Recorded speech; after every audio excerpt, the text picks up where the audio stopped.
Paz do Senhor Jesus, glória a Deus pela vida de vocês. Estamos começando mais um Verbalize nessa terça-feira, 7 de setembro, feriado. Agora deve ser aí 7h35, mais ou menos.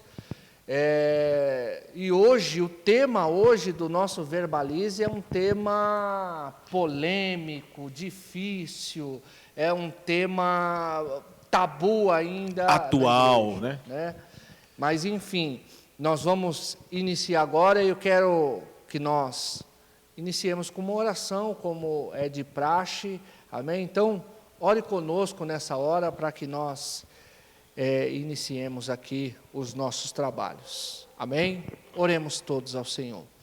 Deus querido e Deus santo, Pai, em nome de Jesus, nós queremos Te glorificar, Te bendizer, engrandecer o Teu nome, pois só o Senhor é digno de honra, é digno de glória e é digno de louvor.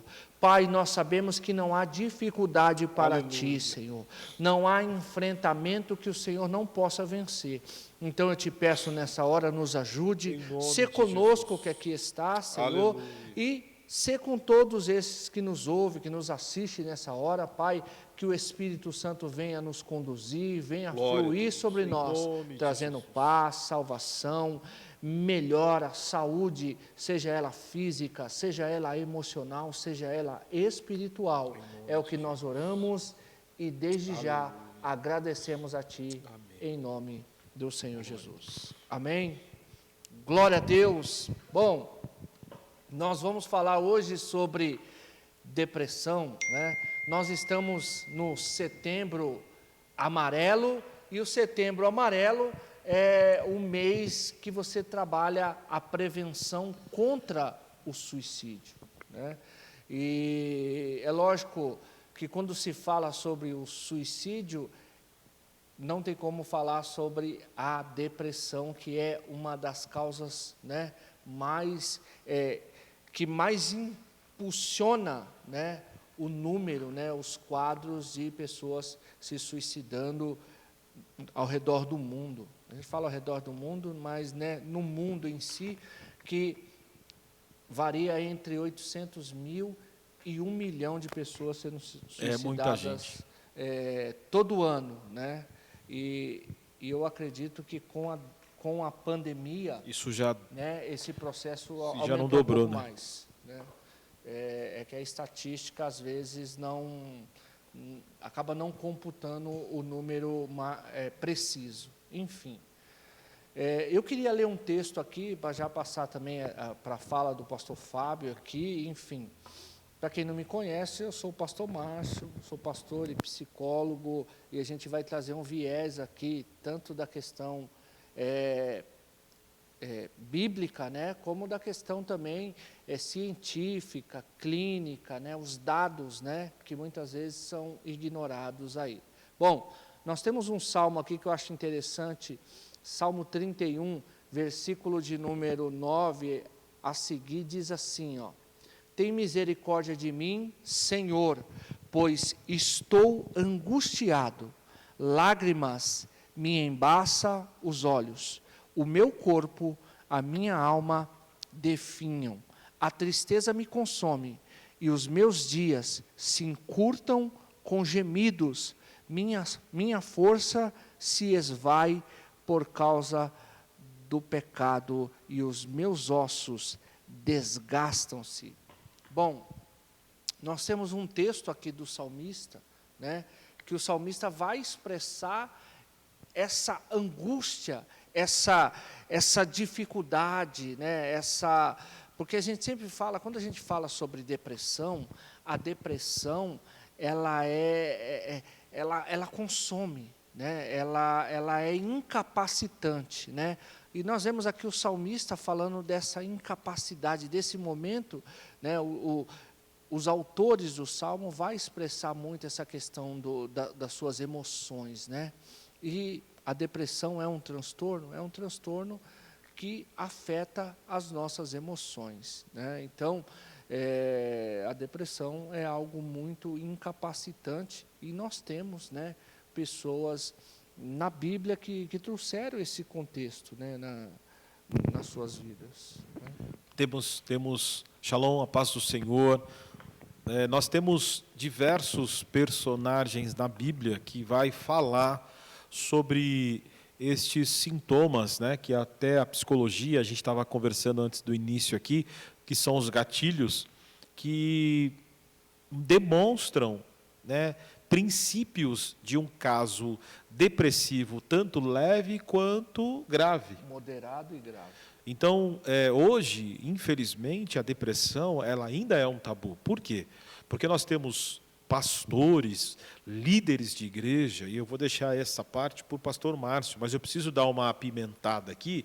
Por quê? Porque isso ainda na igreja é visto como se fosse uma frescura, uma falta do que fazer, ou, de repente, se você se esforçar em outra área, você vai conseguir tirar. Não, isso é uma realidade.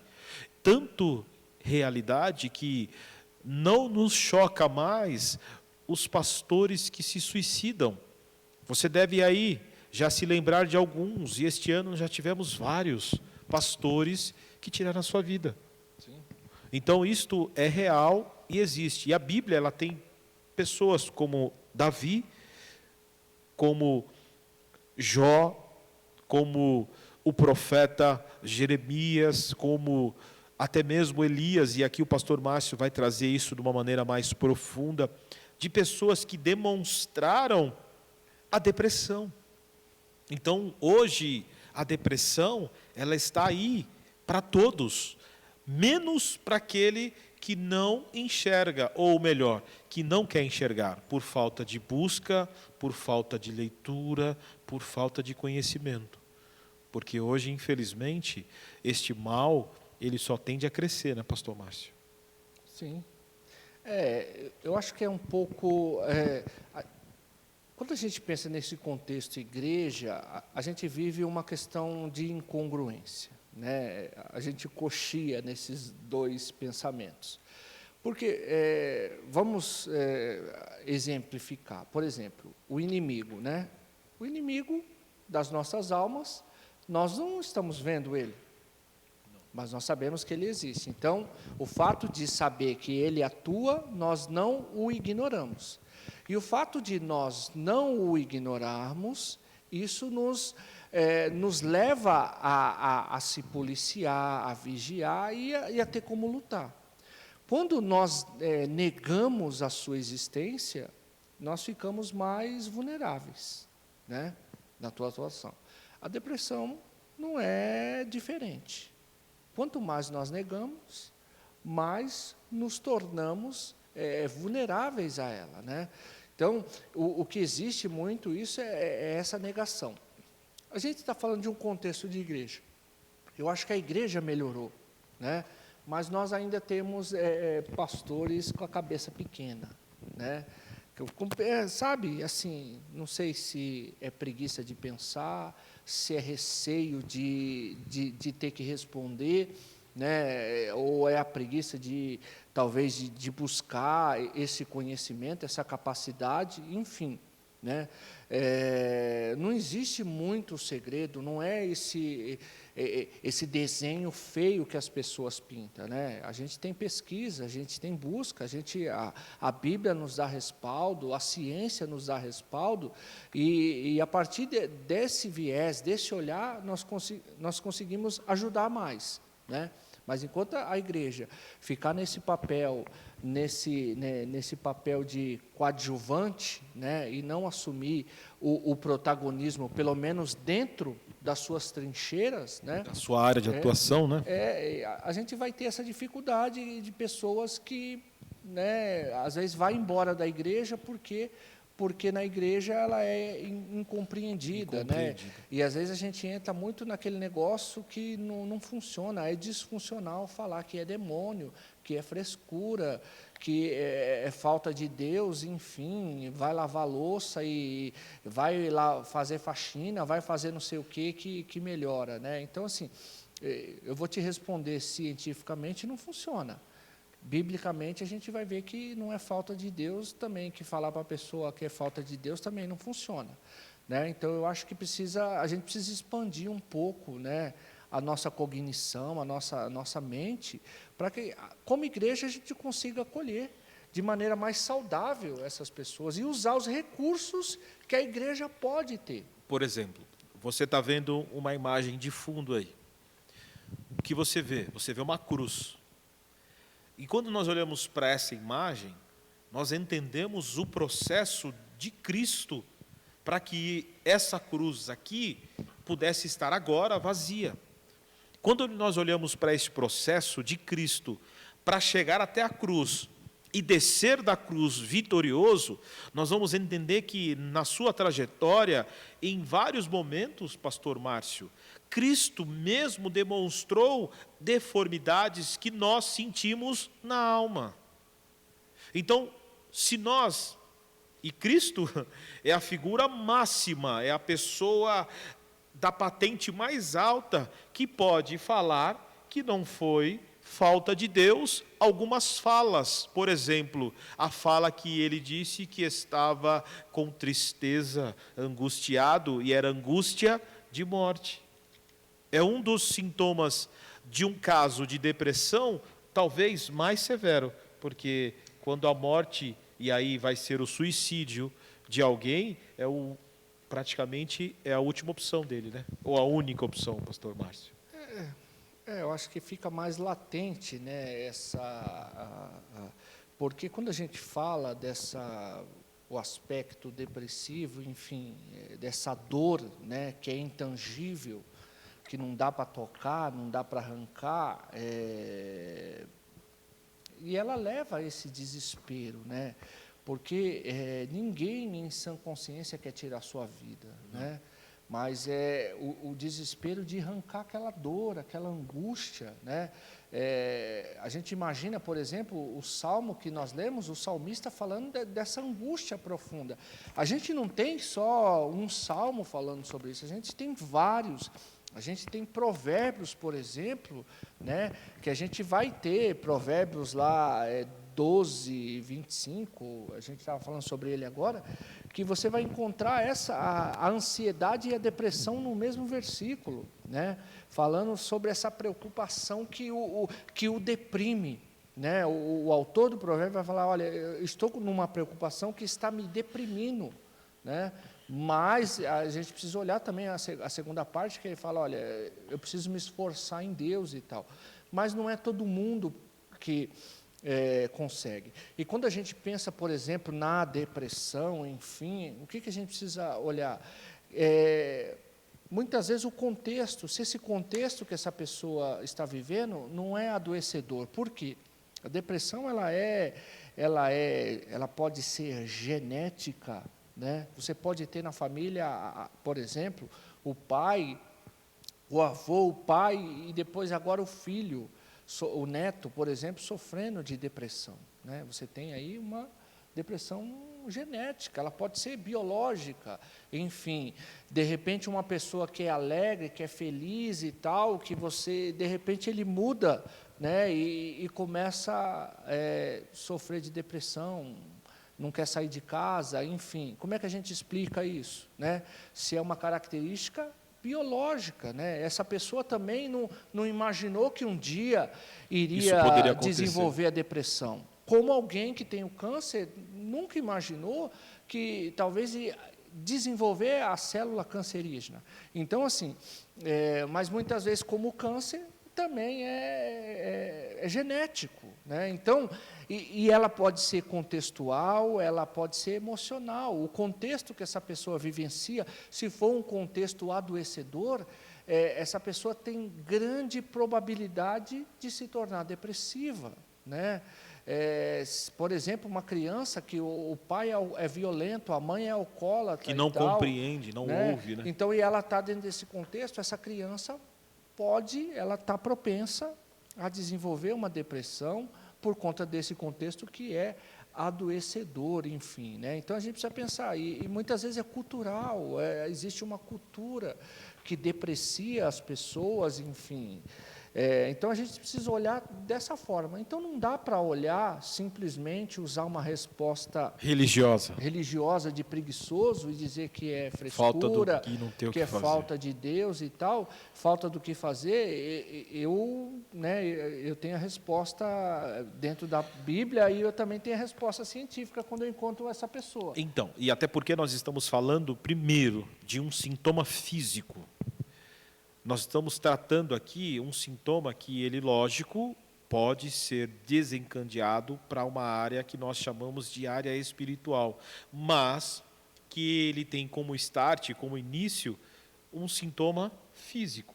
E aí nós sabemos que isso começa de dentro para fora. Talvez o ambiente externo influencia para que aquilo que está dentro seja colocado para fora. Então, quando eu disse que Cristo mesmo, na sua humanidade, demonstrou aquilo que nós hoje sofremos, que são sintomas que talvez alguns não conseguem identificar, mas são sintomas de depressão. Não que Cristo foi alguém depressivo, entenda as minhas falas. Jesus mesmo venceu, e para ele vencer, ele teve que sentir o que a gente sente, tá?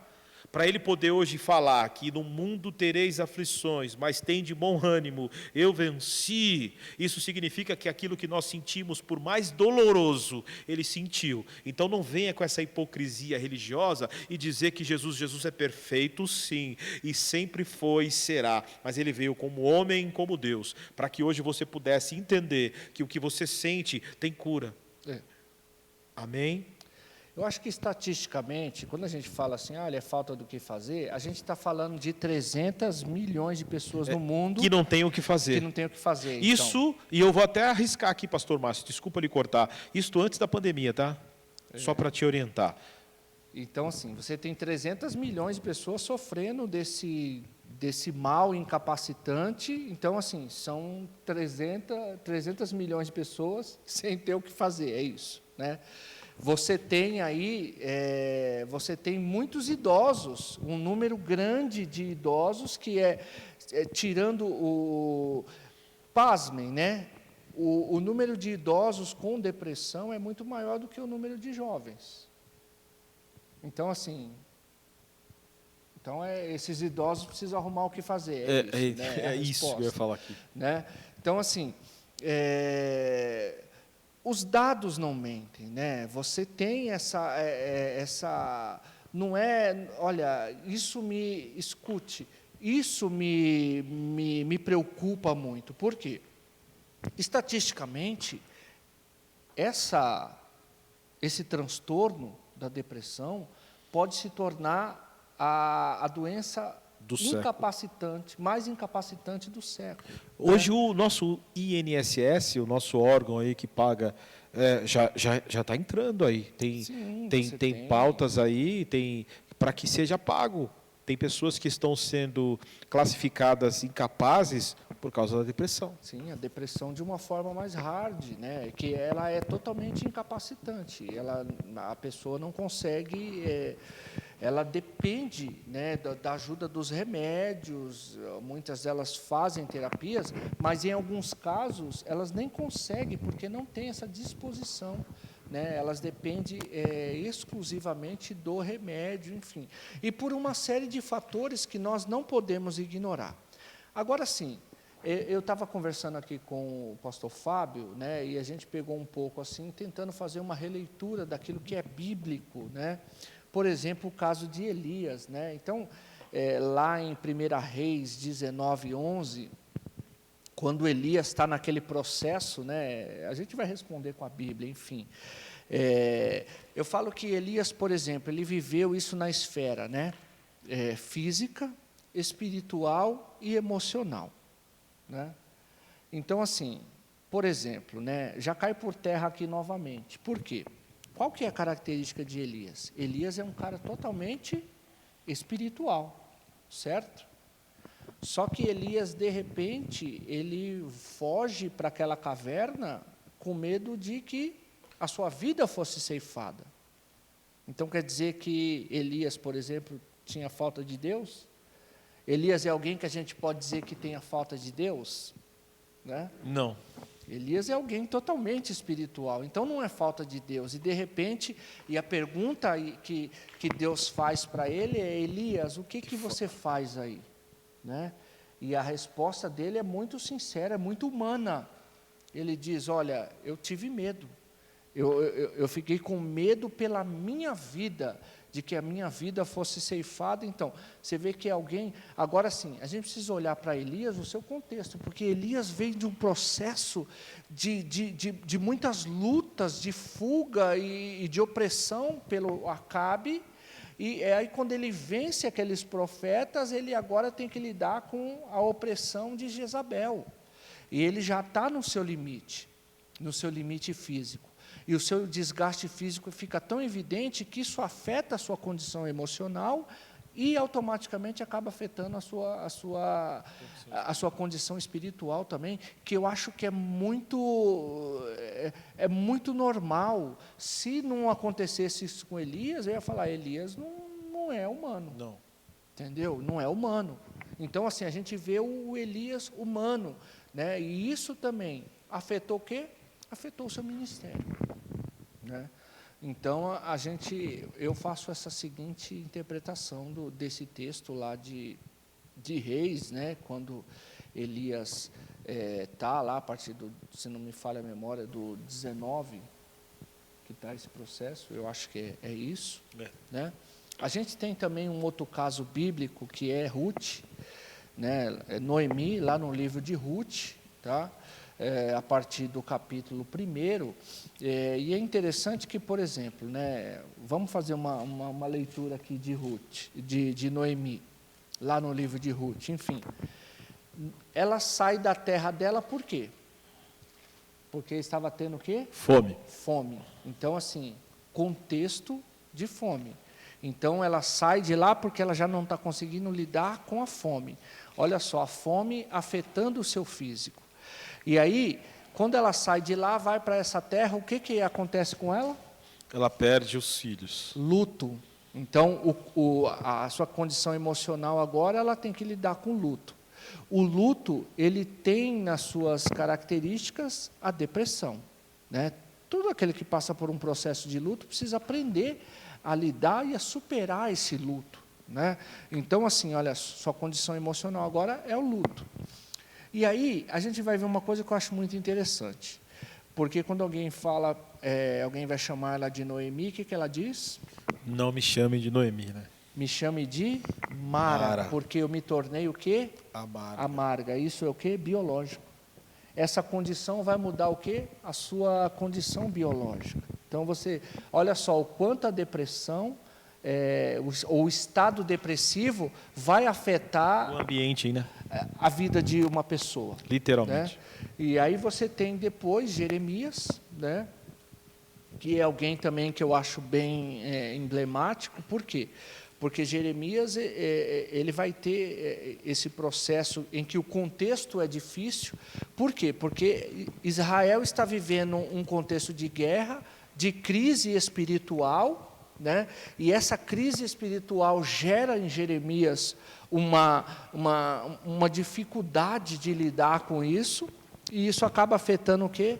O seu ministério, né? Então, assim, por exemplo, o seu ministério pessoal. Por quê? A cultura que está vivenciando Israel agora afeta o ministério desse profeta.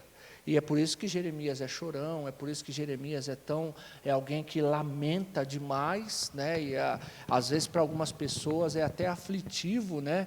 Porque fala: nossa, Jeremias é uma lamúria só e tal, mas imagina Jeremias vivenciando no contexto esse que ele tempo. estava, né? Imagina você, imagina eu nesse contexto de Jeremias, né? Qual que seria a nossa condição? Essa geração que vem agora, a geração que eles chamam de a geração do mimimi, será que elas conseguiriam vivenciar um contexto em que você tem guerra, você tem uma crise espiritual muito forte e você tem a perda da cultura, né? Será que consegue lidar? Então, por exemplo, você tem aqui 3 personagens muito emblemáticos, né? Que passam por esse processo, por esses estados depressivos. Só que assim, né? Como é que termina a história deles, né? A história deles termina diferente. Então, a minha história, a tua história, ela também pode ser diferente, né? Nós temos que entender algo que hoje é uma das formas, porque quando nós falamos do âmbito espiritual, principalmente tratando sobre depressão, nós que somos pastores, nós que trabalhamos com aconselhamento, nós que oramos pelas pessoas, e as pessoas elas abrem para nós algumas particularidades, e nós sabemos que a depressão ela está aí, ela está disposta a pegar, infelizmente, todos. E não são todos que conseguem identificar sem uma ajuda. É necessário uma ajuda, e às vezes ela vai ser externa. Alguém de dentro pode identificar que tem algo errado por causa da conduta, da postura, a pessoa era mais ativa, se tornou não tão ativa, era falante, hoje já não fala tanto quanto antes, era um pouco mais disposta e hoje ela não tem mais essa disposição, era presente, mas hoje se tornou ausente. Então, nós de fora acabamos por identificar que existe algo que está errado, mas eu louvo a Deus porque, acima de tudo, mesmo que esse diagnóstico não venha do jeito que você gostaria, tem um que sempre vai lhe conhecer como ninguém. Tem um que escolheu habitar dentro da gente para, acima de tudo, identificar a hora que nós precisamos de uma palavra, a hora que nós precisamos de um incentivo, a hora que nós precisamos de um puxão de orelha. Aquele que escolheu habitar dentro da gente, escolheu para nos orientar em todo o tempo. Só que nós queremos ser orientados pelos fatores externos, por isso que muita gente está quebrando a cara, por isso que muita gente está fazendo escolhas por causa daquilo que os olhos estão fazendo ela enxergar. Mas quando nós escolhemos primeiro aquele que escolheu habitar em nós e nos direcionar, talvez nós sofreríamos menos, mas não seríamos isentos. Então eu não posso dizer que talvez um caso de depressão poderia não acontecer na minha casa. Poderia, mas quando porventura isso acontecer, eu sei qual é a forma de tratar. Eu tenho pessoas que que se formaram para poder talvez nos orientar. Eu tenho, acima de tudo, aqueles que são espirituais e oram para que talvez o quadro diminua ou o tratamento surta efeito para que este quadro seja regredido. Então não dá para tratar, pastor Márcio, a depressão como uma falta de frescura. Tem que mudar essa fala. Tem que parar com essa palhaçada de achar que é falta de não ter o que fazer. Talvez você fala isso, ou se você já ouviu isso, porque na tua casa não aconteceu isso. Então você dê glória a Deus, porque talvez isso um dia possa chegar na tua casa e você não vai saber o que fazer. Sabe qual é o nosso problema, pastor Márcio? É a gente querer tratar as coisas quando elas acontecem. Nós deveríamos ser preventivos, né? Nós somos sintomáticos. Dor de cabeça, remédio para dor de cabeça. Dor de barriga, remédio para dor de barriga. Por que a gente não se torna alguém preventivo? Está molhado o piso? Coloca a plaquinha, piso escorregadio, você já entra com cautela. Mas hoje o cristão, ele é preguiçoso, ele só quer abrir a Bíblia na hora que o culto começa, ele só quer ouvir louvor na hora que ele acha que tem que ouvir. Então assim, hoje as pessoas não se incomodam mais, por isso que estão quebrando a cara. Por isso que estão aí nessa geração que eu lamento muito, porque quando eu olho para um culto de oração, eu vejo que são pouquíssimos jovens que participam. E você tem, a gente acabou de citar 3 personagens aqui que estavam totalmente ocupados, né? Não eram desocupados. Envolvidos com Deus. Exatamente. Então, assim, eles estavam inseridos num contexto que, às vezes, muitos de nós não conseguem alcançar esse patamar. Eu acho que nem vai existir. Imagino eu. Ser como Elias, ser como Jeremias. Ou Davi. Né? Ou Davi. Né? Ou ter as características, por exemplo, que de repente Jó tinha, enfim. Né? Mas tem um texto aqui que eu acho interessante, que é o Salmo 17... Não, é o Salmo 18:4, que diz assim, os laços da morte me cercam, e as torrentes de destruição caíram sobre mim. Né? Então você vê aqui o aspecto da tristeza profunda, alguém que vai explanar o quão debilitante é a tristeza, e depressão significa tristeza profunda. né? E às vezes, qual que é a origem dessa tristeza? Pode ser vários, né? N condições, pode o luto... Desencadear o relacionamento, o casamento, o filho...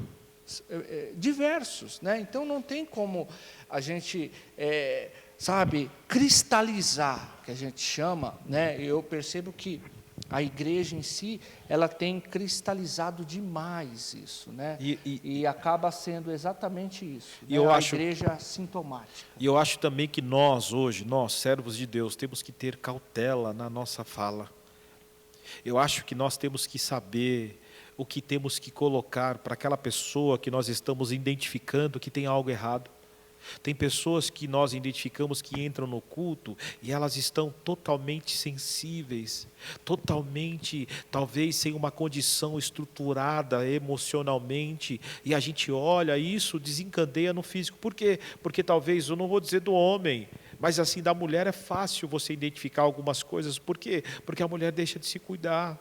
Porque talvez a preocupação é tão grande que ela não está tendo forças para se cuidar. Aí vem aquele abençoado, aquela abençoada, que quando olha para a pessoa, já diz: nossa, o que aconteceu com você? Você está horrível, não fez a unha, como se isso fosse mudar alguma coisa. E aí você coloca a pessoa mais para baixo.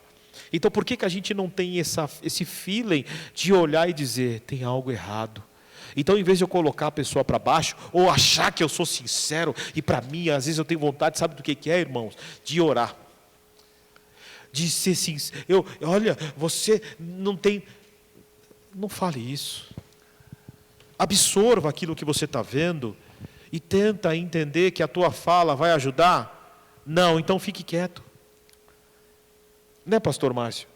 Falta essa percepção da gente identificar que a pessoa não está bem, e eu vou lá e pioro a situação dela, como se, mas eu sou sincero. Não, você é uma falta de vergonha, para não falar. Eu acho que eu gosto muito, até por ser um psicólogo humanista, enfim, né? Eu gosto muito do termo da empatia, né? E a empatia é uma palavra bonita, né? Enfim, mas não é praticada. O seu significado... Ela quer ser vivida, mas não praticada. Então, e o seu significado também é pleno, é bonito, é doce de se ouvir, né? Mas eu acho que a empatia, ela empatia é isso aqui, sentido. Ó. Tá vendo aqui, ó? Isso aqui é o sinônimo máximo de alguém que dá empatia. Tá aqui a cruz, ó.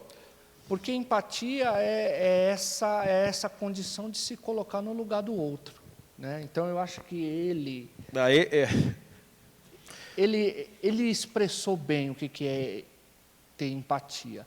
E nós temos essa dificuldade. A gente tem uma geração, que eu falo, é uma geração muito egóica, preocupada, né, com o seu egoísta umbigo. E tal. E se você estudar um pouco a história, né, a gente estuda só um pouquinho, enfim. Quando a gente vai entender todo o processo, né, histórico e tal, né, aí chega naqueles filósofos, Marx, enfim, todos esses caras aí, a gente vai entender um pouco, assim, né, que a ideia foi chegar exatamente aqui, né, onde o ser humano se coloca no meio, né, então ele se torna esse ser humano egóico para si mesmo. Né? Então, quando você não tem, e quando eu penso na empatia, eu acho que falta, trazendo para o nosso contexto, falta essa empatia religiosa, que é se colocar no lugar do outro. Jesus disse o seguinte: quem tem maior poder do que esse, né? De dar a vida ou de se colocar, né, no lugar do outro, né? Então, Jesus quis nos ensinar isso. O problema é que a gente fica nesse conflito, né? A gente, em vez de se tornar como Cristo, a gente vai se tornando mais egoísta. E ser egoísta dificilmente vai ser igual a Cristo. E uma fala interessante, que nem o pastor Márcio disse sobre o que é empatia. Você sabe que hoje as pessoas elas querem ter a informação por aquilo que as pessoas estão dando a ela de informação. Então, quando nós limitamos o nosso conhecimento por aquilo que as pessoas dão, é como se a gente mostrasse que o que falar vai ser absorvido. Só que as pessoas têm que aprender uma coisa: as informações precisam primeiro ser buscadas por nós, por você, por mim. Porque eu não posso somente limitar o canal de informação a uma determinada emissora, a um determinado programa. É como se eu limitasse o meu conhecimento e talvez o conhecimento de outros. Não que a gente não tenha que buscar isso. Por que eu estou dizendo isso? Porque quando nós falamos de depressão, nós estamos falando de um quadro onde hoje, no meio cristão, no meio gospel, como você queira aí, ele está muito alto. E tem igrejas que nem querem mais falar sobre isso. Por quê? Porque vai expor.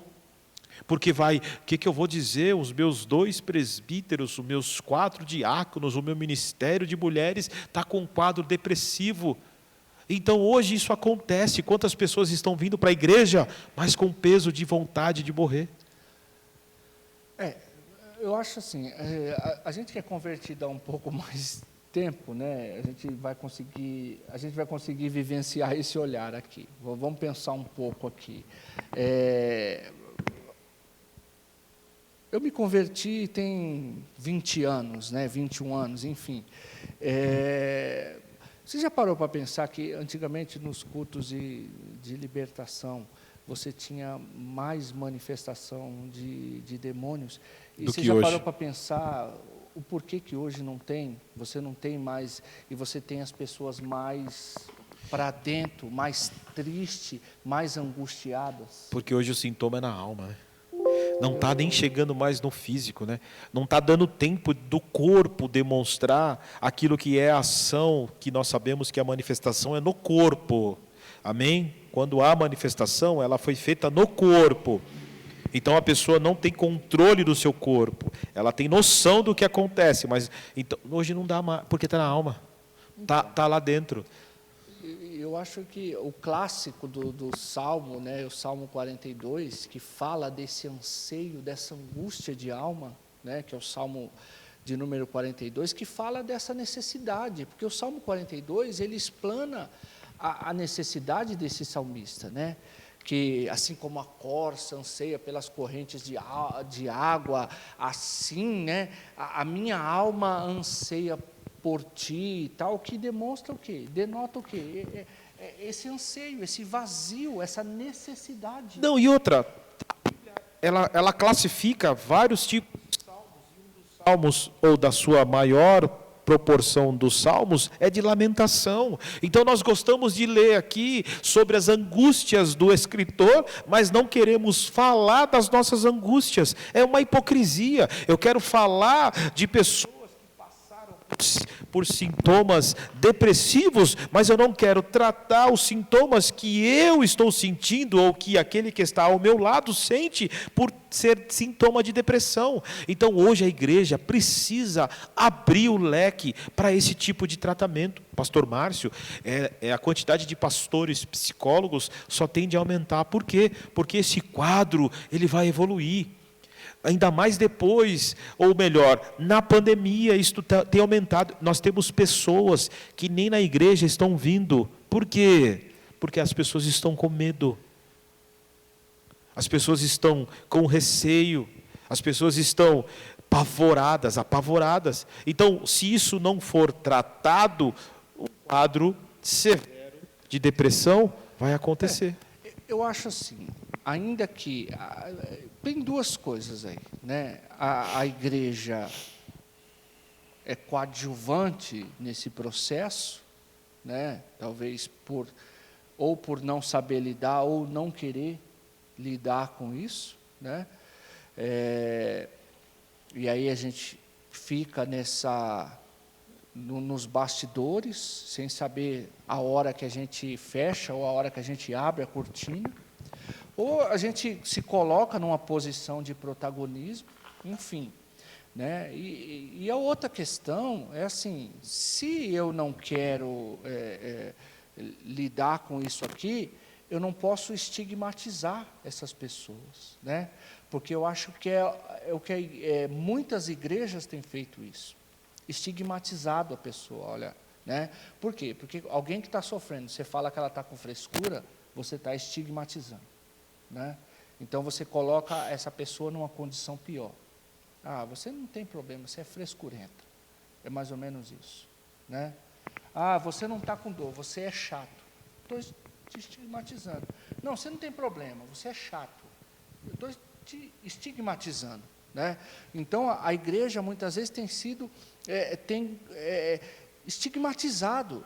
Tudo bem, a igreja não quer lidar com isso, só não estigmatize essas pessoas. A gente tem profissionais aí, a gente está aí já atingindo mais de 200 mil, né, profissionais da área de psicologia para lidar com isso sem contar os médicos, psiquiatras, enfim, e todo o amparo multidisciplinar que você tem e tal, multiprofissional da área de saúde para cuidar dessas pessoas, né?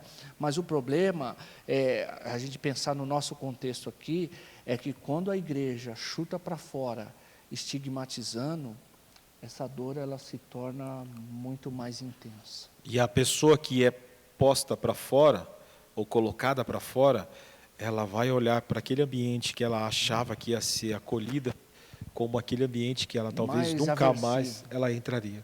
É E aí, aversivo. aquele chamado que nós temos de pregar a palavra de vida e de restauração para esta vida aí, não vai acontecer. Então, aí a gente volta um pouquinho lá no Elias na caverna, né? Alguém poderia, se fosse um ser humano, poderia zombar de Elias por causa da posição que ele exercia. Mas quando nós falamos de Deus, eu gosto da pergunta, o que fazes aqui? Essa fala, o que fazes aqui, ela não foi confrontando Elias, foi para que ele colocasse para fora o que ele sentia.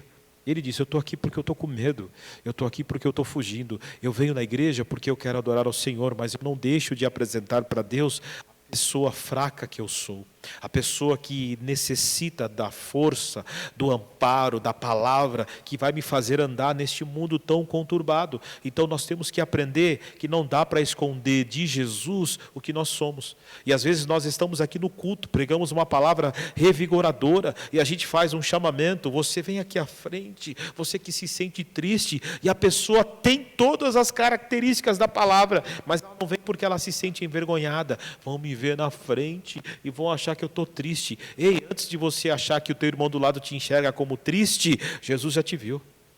Só que a gente esquece e perde a oportunidade, pastor Márcio, de ser tratado. Elias poderia ter falado, não, eu estou aqui só descansando. Ou talvez poderia ter perdido a bênção. Mas Elias foi verdadeiro. Estou com medo, estou cansado, já fiz tanta coisa. E ela quer... Eu louvo a Deus, porque se você tiver que abrir a tua boca, que você abra para o Senhor. Amém? Bem-aventurados os que choram, porque eles serão o quê? Consolados. Mateus 5:4, né? Glória a Deus. Então, assim, bem-aventurado é mais do que feliz. Mais do que feliz. Aquele que chora, né? Então, assim, se ele não pode chorar aqui, onde que ele vai poder chorar? Meu Deus, Né? meu Deus. Se ele não for consolado aqui, Quem onde é que ele vai poder consolar? O boteco quer consolar muitas Exatamente. pessoas com cachaça. O prostíbulo quer consolar muitas pessoas no braço através do adultério. Mas Jesus está disposto aqui, ó. O maior consolo da humanidade foi ele ter ido até este lugar, vencido a morte e descido vitorioso, para você hoje poder ter vida com ele. Amém? Nós estamos já caminhando para o fim, para o encerramento, e eu louvo a Deus por este verbalize desta noite de terça-feira. Pastor Márcio.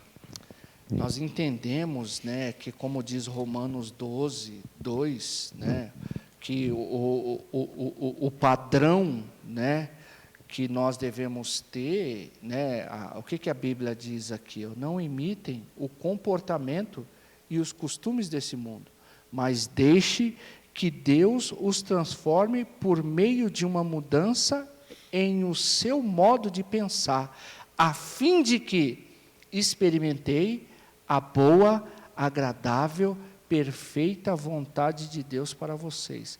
Olha, esse versículo serve para quem precisa ser consolado, para quem precisa ser condicionado a esse tratamento, como serve para você também, que não está fazendo esse papel. Deixa Deus transformar o seu modo de pensar, Glória o seu modo Deus. de agir. Né? Por quê? Porque assim, ó, é como diz essa segunda parte aqui, ó, que fica para você, que tem enxotado, tem estigmatizado as pessoas. Ó, olha só. Deste mundo, mas deixe que Deus transforme, por meio de uma mudança, o seu modo de pensar, para que vocês experimentem a boa e agradável e perfeita vontade de Deus para vocês. Aí eu volto lá atrás que diz: eu sei o pensamento que tenho a respeito de vós, pensamentos de paz e não de mal, para dar a cada um o final que desejais. Então, glória a Deus. É tempo de nós ter um papel fundamental de protagonismo, né? Não como os profissionais de saúde, mas como uma igreja que acolhe, que direciona, que fala: olha, busca ajuda, nós só podemos orar, mas você pode buscar ajuda em um lugar específico, e nós continuaremos orando. Eu entendo que às vezes as coisas não são fáceis, mas Deus é poderoso para abençoar, mas busque ajuda. Se você precisa de buscar ajuda do homem, busque ajuda, né? Não tem problema nenhum. Eu tenho lá e eu me divirto com as pessoas que fazem terapia comigo, e eu estou sempre buscando o trabalho da autoimagem delas, né? Você precisa melhorar. Se a religião te ajuda, se apega a isso. Se o esporte te ajuda, se apegue a isso, sabe? Se as relações com as pessoas te ajudam, se apegue a isso, né? Tem essa ocupação, você pode. Esse não é o estado final da tua vida, porque quem determina o estado final da tua vida é você, né? Mas aí quando você encontra alguém que fala: você é um frescurento, você não tem o que fazer, quem está para baixo só afunda, né? É aquela coisa, só arruma o buraco. Então, assim, é uma puxada de orelha e tal. Eu não tenho problema nenhum em falar isso, em falar sobre isso biblicamente. Eu sei o quanto eu fiquei, foram 6 longos anos estudando, e eu continuo estudando, né? Eu continuo estudando e continuo acreditando nisso. Então, assim, até porque esse mês a gente vai trabalhar muito sobre isso, falando sobre isso. E não é porque vai ganhar dinheiro, não, mas é porque a gente quer falar sobre isso, a gente quer ajudar as pessoas a falar sobre isso, enfim. Eu quero aqui deixar aqui a minha fala final, no texto que o pastor Márcio leu, Salmo 18, e o verso de número 6, onde o salmista, ele vai deixar aquilo que hoje você precisa ter como regra na tua vida. Ele diz aqui: na minha angústia, na minha tristeza, na minha decepção, ele diz o quê? Invoquei ao Senhor, gritei por socorro ao meu Deus. Então, quando você se sentir para baixo, quando você se sentir entristecido, quando você se sentir sozinho, sem perspectiva de mudança, que você possa aprender a invocar ao Senhor, gritar por socorro, se for necessário, mas aprenda a pedir ajuda. Não é tempo de nós ficarmos calados ou sozinhos, principalmente você que identificou em alguém sintomas que talvez possam acarretar a depressão. Ajude, peça para que você possa estar próximo, ore por ela, ou procure ajuda de um profissional. A depressão existe, e o quadro final da depressão é o suicídio. E isto, infelizmente, está acometendo muitas famílias, principalmente famílias cristãs. Eu conheço pessoas que perderam parentes pelo suicídio e não puderam mais estar na igreja que frequentavam. Sabe por quê? Porque elas eram olhadas com olhares discriminatórios. Estigma. Nós não sabemos amar. O homossexual, nós não sabemos acolher. A lésbica, nós não sabemos evangelizar. Então hoje nós estamos pregando para quem? Para crentes. Nós precisamos aprender a trabalhar com esse público que Jesus quer salvar, que é o depressivo, que é o adúltero, que é aquele que infelizmente entrou no homossexualismo. Nós temos que aprender a amar essas pessoas, e amar não significa que você concorda, significa que você ama, porque Jesus nos amou primeiro. Glória a Deus. Que Deus te abençoe, pastor Márcio. Amém, é isso. E busque ajuda, busque Olha só, dia 17 agora, no meu Instagram, lá no psico.m.martins. Vai aparecer aí, depois a eu Marcela... vou estar falando, né, sobre saúde mental, né, e vida pastoral. Olha aí. Né, falando sobre isso tabu também. Isso aí. E a gente vai estar falando também aí dia 10, lá em Vila Paulista, com jovens, sobre depressão, suicídio e tal, falando perguntas e respostas, enfim. E dia 18 nós falaremos aqui sobre o encontro de meninos, né? Dos jovens, dos adolescentes, que vamos tratar também alguma coisa sobre este mês, Setembro Amarelo. Amém? É isso aí. Vai aparecer aí as nossas contas. E você que é ofertante, dizimista, glória a Deus pela tua vida. Se hoje nós estamos aqui, é porque existem pessoas como você que contribuem para que a obra do Senhor continue avançando, para que as portas das igrejas continuem abertas. Então você vai ver aí embaixo o Pix. Eu não tenho problema nenhum em falar sobre contribuição, porque primeiro, eu sou um contribuinte, eu sou um dizimista, eu sou um ofertante. E são estes recursos que mantêm as portas das igrejas abertas. E, acima de tudo, que este compromisso faz com que Deus nos honre. Amém? Que Deus te abençoe, que o Senhor te guarde, que o Senhor continue levantando o seu rosto sobre ti e trazendo paz sobre você, sobre a tua casa e sobre os seus. Amém? Eu louvo a Deus pelos meninos que estão aqui atrás, que estão nos ajudando a fazer esse Verbalize. Eu fiquei feliz com a imagem aí. No próximo Verbalize, você coloca aí nos comentários que imagem você quer ver, se você quer que o pastor fique sozinho aqui atrás, ou se você quer ver a imagem do escudo do São Paulo, ou se você quer ver o Corinthians perdendo para o São Paulo. Escolha a imagem que você deseja ver, tá bom? Ou se você quer ver o pastor Márcio dançando no culto da igreja, eu ponho aqui. Dá para pôr? Dá para pôr? A gente põe aqui o vídeo dele dançando o passinho do Romano aqui atrás. Se você quiser, põe aí nos comentários, passinho do Romano, pastor Márcio, que eu já vou entender, e aí os mais votados nós vamos fazer aqui. Amém? Deus abençoe a todos. Amém? Fica na paz do Senhor.